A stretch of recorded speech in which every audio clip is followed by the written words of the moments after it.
So what's up everyone, and welcome back to our channel in another tutorial. Today we're going to see how to issue customer refunds in Xero. If you issued a credit note to a customer and they have no outstanding invoices to apply to, you will need to refund them the actual cash. So firstly, locate and open the approved credit note from the customer. Because they have and no unpaid invoices, make a cash refund panel will automatically appear at the very bottom of the screen. Just in the panel, select the exact bank account you are using to send the money back from the paid form dropdown. Fill in the date and reference, then click Add Refund. Now, when the actual cash leaves your bank account, go to your Xero dashboard bank feed.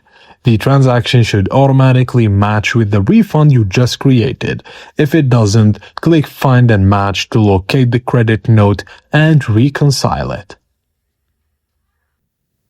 And that's it guys, as simple as that. Thank you for watching, and please don't forget to like the video and subscribe to our channel for more tips and tricks like this. And drop a comment down below letting us know what to cover next. And I will see you on the next video.